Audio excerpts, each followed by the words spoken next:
Bonjour mes chers frères et sœurs, j'aimerais que nous puissions lire ensemble quelques versets qui se trouvent dans l'Évangile. Et le premier se situe dans le livre de l'Apocalypse, au chapitre 21 et dans le verset 14, où il dit « Les murs de la ville sont posés sur 12 pierres de fondation, et sur ces pierres, il y a les noms des 12 apôtres de l'agneau. » Allons lire maintenant dans la lettre que l'apôtre Paul a écrite aux Corinthiens, la deuxième lettre, chapitre 11, au verset 4, où il dit, par exemple, quelqu'un arrive, il vous annonce un autre Jésus, un Jésus que nous n'avons jamais annoncé, ou bien vous recevez un autre esprit, un esprit que vous n'avez jamais reçu, ou encore on vous annonce une bonne nouvelle que vous n'avez jamais reçue non plus, et vous supportez très bien cela. Donc, c'est des avertissements. Allons lire maintenant dans Galates, chapitre 1, le verset 8 et 9. Nous vous avons déjà annoncé la bonne nouvelle. Eh bien, si quelqu'un, même nous, ou un ange du ciel, vous annonce une bonne nouvelle différente, que Dieu le rejette. Nous l'avons déjà dit, et je le redis maintenant.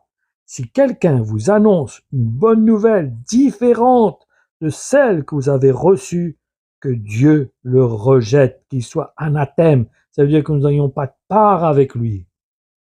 Toutes ces paroles nous montrent, nous devons veiller, nous devons faire attention à ce que nous entendons. Personne qui partage l'évangile, qu'il partage vraiment comme les apôtres l'ont partagé. Car c'est ça le fondement. Ce sont ces paroles des apôtres qui est le fondement, qui nous permet donc d'accéder à la nouvelle Jérusalem. Donc veillons à ce que les personnes qui nous communiquent l'évangile le font bien exactement comme les apôtres l'ont communiqué, dans le même esprit, dans le même langage, dans le même état d'esprit. Veillons vraiment sur cela, car de notre salut en dépend. Le royaume de Dieu en dépend. Notre accès à ce royaume dépend de ce que nous allons entendre. Donc, veillons à ces paroles, ces exhortations qui nous sont adressées dans l'Évangile, qui nous encouragent à veiller, à être vigilants, à être prudents, comme les chrétiens de Bérée, qui vérifiaient dans la parole si ce que les apôtres communiquaient était bien correct, c'est bien d'accord avec la parole de Dieu, avec les Écritures saintes. Donc, nous-mêmes aussi, assurons-nous que les paroles que nous entendons de X, Y soient bien conformes à ce que les apôtres ont communiqué. C'est important, c'est vital. Notre vie en dépend, ce n'est pas un jeu, pas quelque chose qu'on peut prendre à la légère.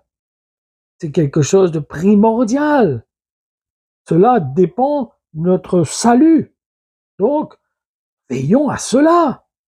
Ne soyons pas inconsidérés, mais soyons prudents. Faisons attention à ces personnes qui ont un langage, mais qui n'a rien à voir avec le langage qui est exprimé par les apôtres, et qui mettent l'accent sur des lignes qui trouvent entre des phrases, ou des mystères, qui soi-disant qu'ils ont été révélés à leur cœur, ou plein de choses qui sont un peu bizarres. Non, on ne peut pas avoir un langage différent des apôtres. Autrement, c'est faux, c'est de la séduction. Si quelqu'un vous annonce quelque chose qui est différent, même qui a l'air d'être séduisant, qui a l'air attractif, qui a l'air d'être vrai, qui est vraiment encourageant ou qui vous encourage en vous, mais non, ça peut pas être différent, ça peut pas avoir un langage différent de celui des apôtres, c'est impossible. C'est le moyen que Dieu nous a laissé pour savoir justement si nous sommes toujours sur le chemin ou si nous avons pris un chemin parallèle. Attention d'avoir pris un chemin parallèle parce que nous avons suivi quelqu'un qui marche lui-même sur un chemin parallèle. Donc suivons ceux qui marchent sur le bon chemin, celui qui a été tracé par Jésus-Christ, ainsi que les apôtres qui ont suivi les traces de Jésus-Christ. Donc suivons aussi les apôtres. Le premier de la file, c'est Jésus. Après, il y a les apôtres. Et après, ce sont les serviteurs de Dieu qui se sont identifiés aux enseignements des apôtres. Mais si quelqu'un annonce un évangile qui n'est pas similaire à ce que les apôtres ont communiqué, faisons attention, veillons. C'est un danger, nous nous mettons en danger dans ce cas. Donc, je voulais vous exhorter de la part de cet esprit à veiller, à être prudent, à être vigilant. Hein? Seigneur vous garde, Seigneur vous éclaire, Seigneur vous donne une intelligence, chacun de nous, nous puissions avoir du discernement, comprendre qui réellement partage le vrai évangile. Seigneur vous bénisse. Amen.